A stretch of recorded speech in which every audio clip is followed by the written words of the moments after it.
Hi guys, எல்லோரும் எப்படி இருக்கீங்க? நல்லா இருக்கீங்களா? நான் நல்லா இருக்கேன். நீங்கள் எல்லோரும் நல்லா இருக்கீங்கன்னு நான் நம்புகிறேன்.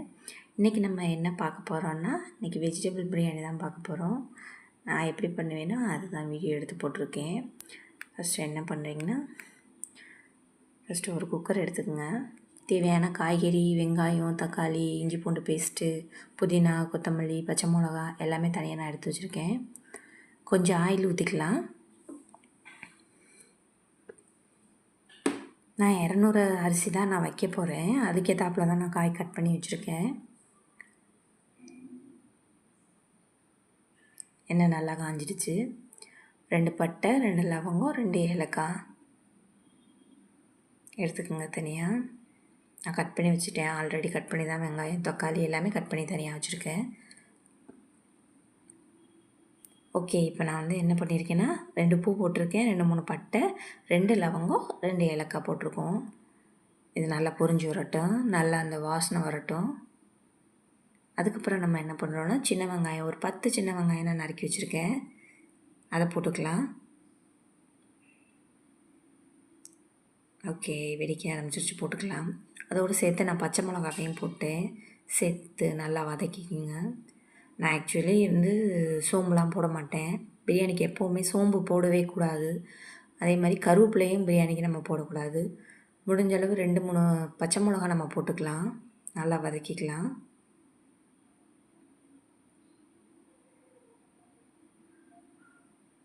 பொன்னிறமாக நல்லா வதக்கிக்கலாம்.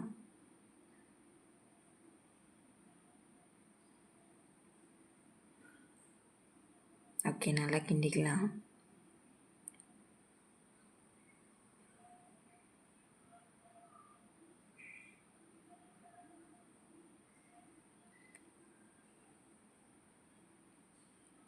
இப்போ இஞ்சி பூண்டு பேஸ்ட்டு உங்களுக்கு தேவைன்னா 1 ஸ்பூன் இல்லைன்னா 1.5 ஸ்பூன். ஆக்சுவலி இது வந்து நான்வெஜ்ஜாக இருந்துச்சுன்னா நம்ம வந்து ஒரு 2 ஸ்பூன் போட்டுக்கலாம். சிக்கன்னா இது நார்மல் நம்ம வெஜ் பிரியாணி தானே செய்கிறோம், காய்கறினால் கொஞ்சமாக போதும். நான் 1 ஸ்பூன் தான் போட்டிருக்கேன், சின்ன ஸ்பூன் அளவு தான் நான் போட்டிருக்கேன். ஆல்ரெடி நான் வந்து இஞ்சி பூண்டு பேஸ்ட்டு நான் அரைச்சி வச்சேன். இன்றைக்கி மார்னிங் தான் அரைச்சி வச்சேன். நான் ஒரு 3-4 டேஸ்க்கு மட்டும் நான் யூஸ் பண்ணிக்குவேன் ஃப்ரிட்ஜுக்குள்ளே வச்சுட்டு. ஒன்றும் இல்லை, இஞ்சியும் பூண்டும் அதிகமாக எடுத்துக்குவேன். அதில் லைட்டாக உப்பு, ஆயிலு, மஞ்சத்தூள் இதெல்லாம் சேர்த்து நல்லா மிக்சியில் அரைச்சி வச்சுக்குவேன். ஒரு 2 டேஸ் 3 டேஸுக்கு இது ஆக்சுவலி 1 மந்த் வரைக்கும் இருக்கும். ஆனால் நான் 1 மந்த் வரைக்கும் நான் அப்படிலாம் வச்சுக்க மாட்டேன். 3-4 டேஸ்க்கு ஒன்ஸ் நான் இது பண்ணிக்குவேன். என்கிட்ட புதினா கொஞ்சம் தான் இருந்துச்சு, அதனால் கொஞ்சம் புதினா, கொஞ்சம் மல்லித்தலை சேர்த்துருக்கேன். நிறைய பிரியாணிக்கு புதினா தான் நல்லா வாசமாக இருக்கும். நிறையவே இருந்தால் போட்டுக்குங்க.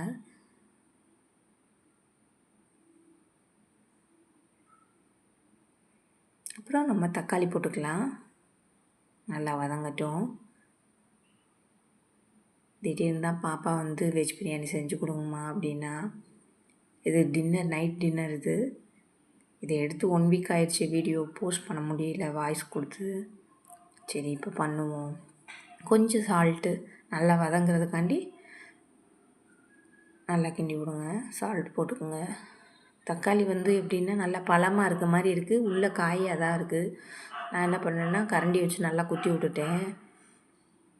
இப்போ உள்ள தக்காளி ஃபுல்லாக அப்படி தான் வருது. பார்க்க நல்லா ரெட் கலர் நல்லா பழுத்த மாதிரி தான் இருக்குது, ஆனால் உள்ளே அப்படியே கல் மாதிரி இருக்குது. என்ன பண்ணுறதுனே தெரியல. நான் என்ன பண்ணியிருக்கேன்னா 1 கேரட் எடுத்திருக்கேன், 2 பீன்ஸ் எடுத்திருக்கேன், 1 உருளைக்கிழங்கு. உங்கள்கிட்ட பச்சை பட்டாணி இருந்தால் அதெல்லாம் போட்டுக்கலாம். என்கிட்ட இருக்கிறத வச்சு இப்போதைக்கு நான் செய்வோம் அப்படின்னு சொல்லிட்டு நான் அந்த காய்கறியில் எடுத்து வச்சுருக்கேன். நல்லா கிண்டிக்கலாம். நல்லா வதங்கட்டும்.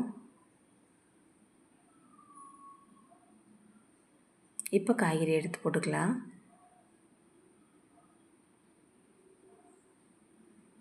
இதுவும் நல்லா வதங்கட்டும். 2 மினிட்ஸ் வந்து நல்லா குக் ஆகட்டும்.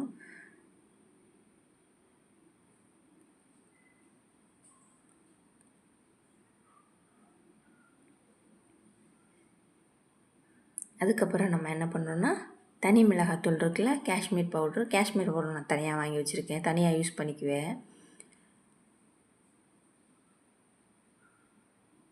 வீட்டு மிளகாத்தூள்லாம் போட்டால் அது கொஞ்சம் ஒரு மாதிரி தான் இருக்கும். லைட்டாக பிரியாணி பவுட்ரு சேர்த்துக்குங்க. நான் ஆச்சி மசாலா தான் சேர்த்துருக்கேன், பிரியாணி பவுட்ரு கொஞ்சம் எடுத்து வச்சுருக்கேன். ஒரு அரை ஸ்பூனு கொஞ்சமாக தனி மிளகாத்தூள் போட்டுக்கலாம். ரொம்பலாம் வேணால் லைட்டாக போட்டால் போதும். ஏன்னா ஆக்சுவலி அதிலே வந்து பிரியாணி மசாலாலே காரம் இருக்கும். நான் ரொம்பலாம் போடல, 2 பச்சை மிளகா தான் போட்டிருக்கேன். அதனால் கொஞ்சம் கம்மியாகவே தான் போட்டிருக்கேன். காரம் வேணும்னா நீங்கள் தூக்கலாக போட்டுக்கலாம். பிரியாணி மசாலா வந்து நானே வீட்டில் செய்வேன்.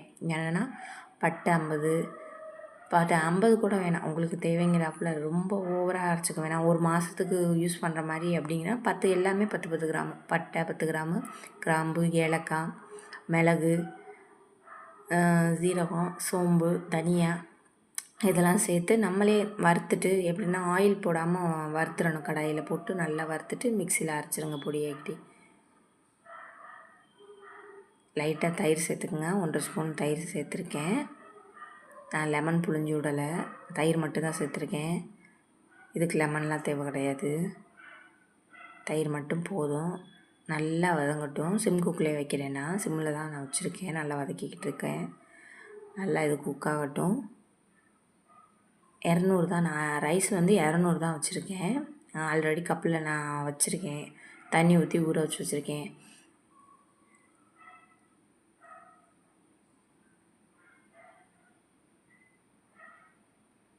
நல்லா வதங்கிடுச்சு. உப்பு பார்த்துக்குங்க, நான் ஆல்ரெடி கொஞ்சமாக போட்டிருக்கேன். உங்களுக்கு தேவைக்கு ஏற்றாப்புல. ஏன்னா அரிசி போட்டதுக்கப்புறம் நம்ம தண்ணி ஊற்றுவோம்ல. ஆக்சுவலி நான் 200 ரைஸ் போடுறேன்னா 400 வாட்டர் வந்து 400 கப்பு நான் ஆட் பண்ணிக்குவேன். 1க்கு 2. ஒரு சில அரிசிகள் வந்து நல்லாயிருக்கும், ஒரு சில அரிசி இதாகிடும். நான் ஆக்சுவலி இப்போ நான் யூஸ் பண்ணுறது வந்து சிவாஜி பிராண்டை தான் யூஸ் பண்ணுறேன். அந்த அரிசிக்கு வந்து 1 கப்புக்கு 2 கப்பு தண்ணி ஊற்றிக்கலாம். 1 கிளாஸுக்கு 1, அதே மாதிரி 2 ஊற்றிக்கலாம். அப்படி தேவைன்னா இப்போ நம்ம காய்கறி எக்ஸ்ட்ரா போட்டிருக்கோம்ல, அதனால் ஒரு அரை கப்பு எக்ஸ்ட்ரா நீங்கள் போட்டுக்கிற மாதிரி இருக்கும் அந்த காய்கறி வேகிறதுக்கு. நான் என்ன பண்ணுறேன்னா காயெல்லாம் முதல்ல வேக வச்சுருவேன். ஒரு 5 நிமிஷத்துக்கு வந்து சிம் குக்கிலேயே வேக வச்சுருவேன். ஏன்னா பாதியில் குக் ஆகிடும்ல. அதுக்கப்புறம் தான் நான் ரைஸே போட்டேன். நல்லா கொதிக்கட்டும். நல்லா கொதித்ததுக்கப்புறம் நம்ம வந்து விசில் போட்டு மூடிக்கலாம். இப்போ தேவைங்கிற அளவு தண்ணியை ஊற்றி வச்சுக்கணும்.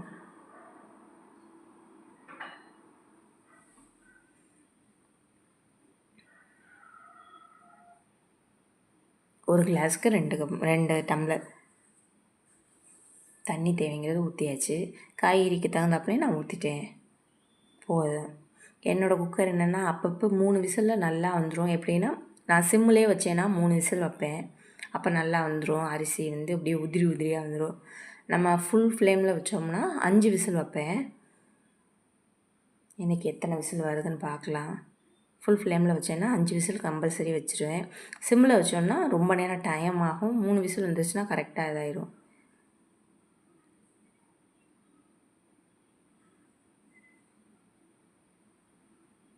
ஓகே, நான் உப்பெல்லாம் பார்த்துட்டேன், கரெக்டாக தான் இருக்குது. அப்படி தேவைன்னா லைட்டாக போட்டுக்கலாம். லைட்டாக பத்தாத மாதிரி இருக்குது, லைட்டாக போட்டுக்கலாம்.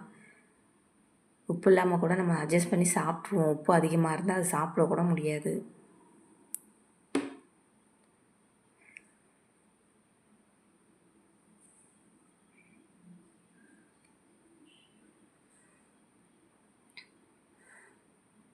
நல்லா இப்போவே இப்படி பிரியாணி வாடடிக்குது.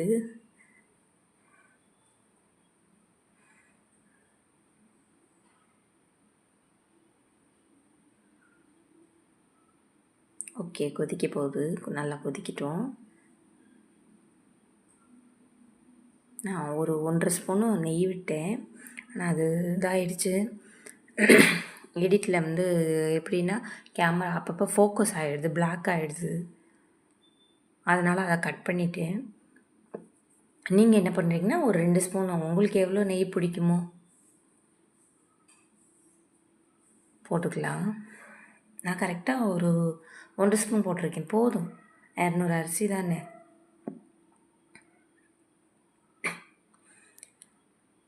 ஓகே, கொதிக்கிட்டோம், நம்ம வெயிட் பண்ணுவோம். அவ்வளோதான். இது என்ன ஒரு 15 நிமிஷம் வேலை, அவ்வளோதான். 13 நிமிஷம் வேலை, அவ்வளோதான்.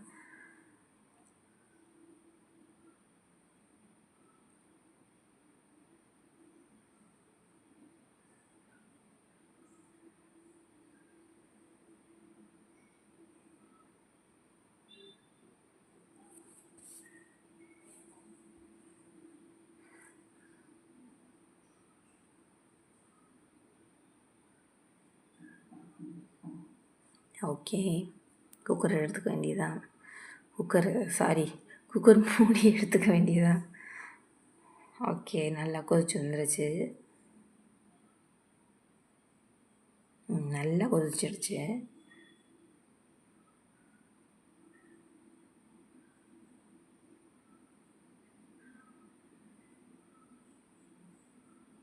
ஓகே, நம்ம இப்போ மூடியை என்ன பண்ணேன், நான் மூடியில் பெல்ட் மாட்டாமல் விட்டுட்டேன், மறந்துட்டேன். கழுவி போட்டதோடு நான் அப்படியே அங்கே தனியாக மாட்டி வச்சுட்டேன்.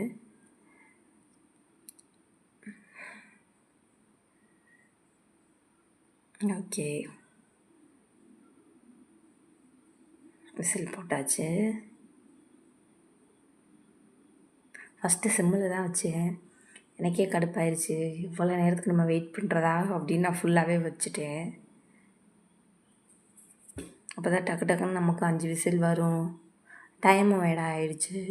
பாப்பாவும் பசிக்குதுமா அப்படின்ட்டுருச்சு. எப்போவுமே நீங்கள் சிம்மில் எப்போவுமே குக்கரில் யூஸ் பண்ணும்போது சிம்மில் நீங்கள் வச்சிங்கன்னா 3 விசில் போதும். பருப்பாக இருந்தாலும் சரி, ரைஸாக இருந்தாலும் சரி, அது நல்லா வந்துடும். ஒரு சில குக்கர்லாம் 7-8 விசில் போகும். நான் ஒரு குக்கர் அப்படி தான் வச்சுருந்தேன். அது நல்ல குக்கர், நல்ல கம்பெனி, ப்ரிஸ்டேஜு. அது என்னென்னா 6-7 விசில் போய்கிட்டே இருக்கும், வந்துக்கிட்டே இருக்கும். ஒரு சில நாள் குழஞ்சிரும், ஒரு சில நாள் நல்லாயிருக்கும்.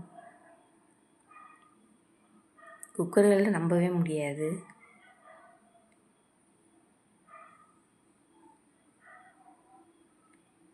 இன்றைக்கி எப்படி வருதுன்னு பார்ப்போம். தண்ணி இனி ஊற்றின்னு பயந்துக்கிட்டு தான் அந்த விசில் போய் தட்டி விடுறது. நான் பருப்பு வேகும் போதும் சரி, ஏன்னா அடுப்பை துடைக்க வேண்டியதாக இருக்கும். நான் அப்பப்போ என்ன பண்ணுவேன்னா, நான் சமைக்க அடுப்பை நீட்டாக க்ளீன் பண்ணி தொடச்சி வச்சுக்கிட்டுருவேன் எப்போவுமே.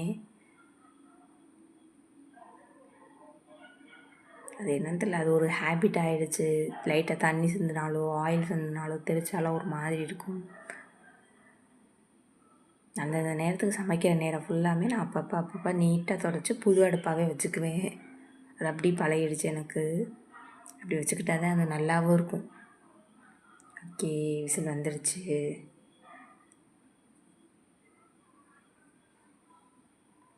ஓகே, இன்னும் ஒரு 2 விசில் வந்துச்சுன்னா அவ்வளோதான், முடிஞ்சிடும். நம்ம பிரியாணி ரெடி ஆயிடும். எப்படி வந்துச்சுன்னு பார்க்கலாம். ஒரு சில நாள் எனக்கு குழஞ்சிரும், ஒரு சில நாள் நல்லா நான் நினைக்கிற மாதிரி இருக்கும். இன்றைக்கி நான் நல்லா வாசமாக இருக்குது, நல்லா தான் வரும்னு நினைக்கிறேன், பார்க்கலாம்.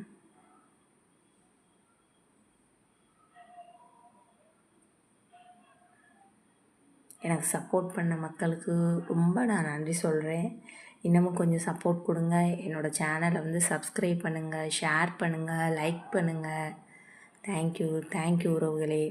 ஓகே, ரெடி ஆயிடுச்சு, பார்க்கலாம். ஓகே, சூப்பராக வந்துருச்சு.